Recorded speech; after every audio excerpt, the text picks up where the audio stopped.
Hi, everybody. Lori, GLP-1 Journey in Review. Today, I want to talk to you about some of the things that people really don't talk about from GLP-1 medications. They're not really what you call side effects, but there's just some shit that really happens when you take a GLP-1. For one thing, you'll constantly be talking about poop, always, whether you're constipated, diarrhea, poop just becomes a natural subject. And I know when people get older, they talk about this, but you're just going to be amazed at how much you talk about poop, what to do about poop, whether you're constipated, diarrhea, planning everything around pooping. That seems to be on your mind at all times. I never thought that I would be talking about poop so much, especially on the internet. And that it's just amazing. It amazes me. People do this all the time. I mean, you could go to any of the GLP-1 YouTube channels or any of the support groups, and people are talking about poop. It's like poop is the number one thing on your mind. Yes, it is a side effect. Yes, there's things to do about it. We'll quickly go over it. Hydration, Marilex, Imodium. I personally, one time that I had constipation, and I'm not blaming this on the medication because I think getting constipation one time in the last year and a half, I can't really blame that on the medication. But for me, it's called ballerina tea, which is basically a double strength of dieter's tea. People take enemas for the constipation. You could take Imodium, sometimes Pepto-Bismol or that type of thing helps with it. I mean, there's all sorts of things. Fiber is very important. Surprisingly, fiber helps with both constipation and diarrhea. So keep track of your fiber, keep hydrated, keep moving. You moving keeps everything inside of you moving. So that was just one of the little things that surprised me with the GLP-1 medication that everybody's talking about, but nobody talked about before I went on the medication. Another thing is my shoe size has changed. My feet have gotten dramatically smaller, and I have a lot of shoes, especially sneakers. I probably have 25, 30 pairs of sneakers, and it just seems like one day they suddenly got too big. I know it wasn't all in one day. I know that it was a gradual thing, and you're not going to notice it right away. And you have to put some inserts in because they just didn't feel right, and that helped a bit.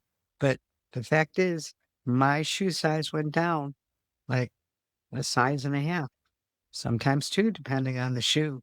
And I wasn't expecting that. Nobody told me that would happen. And let me tell you, I don't know how true this is. This could be an old wives' tale, but I was always taught that your ears and your feet never stop growing. Again, I don't know if that's true or not, but that's how I was raised, and I was just really surprised. A lot of my sandals don't fit, flip-flop type of shoes don't fit, and enough where I really can't wear them because it's almost dangerous. And again, nobody warned me about that. I do have one or two pair of dress shoes that I kept, but I may or may not be able to wear them depending because I don't get that dressed up that often. I just didn't really want to get rid of them because God forbid if I needed something fancier to wear tomorrow, I at least have the clothes, and I might have to suffer with shoes that don't fit. But it's kind of like if I was Carrie Bradshaw from Sex and the City, only she has really good shoes. I just have that many sneakers and sandals. So had to get rid of a lot of them. Again, who would have ever thought your feet would change sizes? I knew my rings would, and I'm wearing some rings on a different finger. I have to take my wedding band to get to change. I don't know if you could see it, but I got a little thing on it to help with it temporarily because I know they're gonna keep it for about 2 weeks while they resize it. Fortunately, when I got bought the ring, I bought a insurance type package on the ring itself, and it comes with unlimited amounts of resizing, but that takes time. I'm busy right now, so I'm putting it off as long as I could. This little thing here is helping me. Okay, let's move on. Another thing people don't talk about is how cold you become. I don't know if when you lose the weight, if you're losing your insulation, I'm sure that's part of it, but I was never cold. And I do CT scans for a living and have for, I don't even want to admit how long. They keep that at 68 degrees. Never had a problem just wearing scrubs, never cold. As a matter of fact, I was keeping my house at that temperature because that's what I was used to. I didn't wanna be hot in the house because I was used to that temperature. Now, like, I keep it at 76, and I'm walking around with blankets, long sleeves while it's 92 degrees, and nobody warned me about that. Nobody told me about that. It's something that could be fixed. You wear long sleeves, you have blankets, robes, jackets, but again, big surprise to me. Another thing nobody told me about or nobody is talking about with the GLP-1 medications is when I sit for a long time, I guess I'm a little bit more bony on my butt and lost some fat, although I never really had much of a butt. I do work out my butt, so hopefully there's muscle, but it hurts when I sit a long time. So here I have one of these little cushions that I bring to the chair at work and so forth. Doable, but again, how many people are talking about this on a GLP-1 channel? So these are the things I want to mention to you because nobody really talks about them and people should know about it. Be prepared. I always believe in being prepared. Now, as far as my clothes, I expected to change clothes sizes. And they say with every 10, 12 pounds or so, it's about a size. So, depending on how big you are, this is just an average. I've changed clothes a lot. What I didn't know was how small my boobs would have gotten. Yeah, they're still pretty big and they're still old looking, but who knew? And it made it a little bit harder to get bras because it's just weird.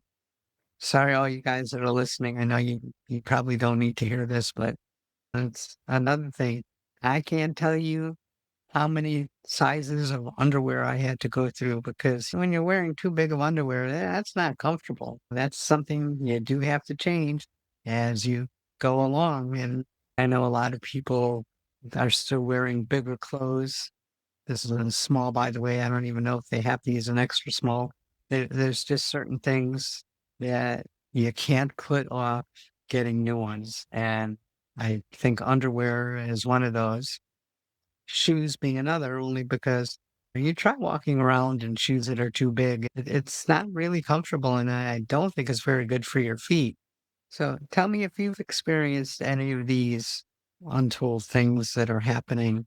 Little bonus one is they didn't tell me that things would change so much that I'm doing so much during the day because without that 63 pounds, I'm just running around and doing a lot more that I'm a lot more active than I used to be. And people are saying, you've changed a bit. You're a little bit more outgoing. I created this channel, which I never thought I would do, getting out of my comfort zone at work, where our CT scanner is and where the lobby is, where the people are. It's a pretty long walk. And it's like, I have to get another patient now. My feet are killing me now. It's, oh, good.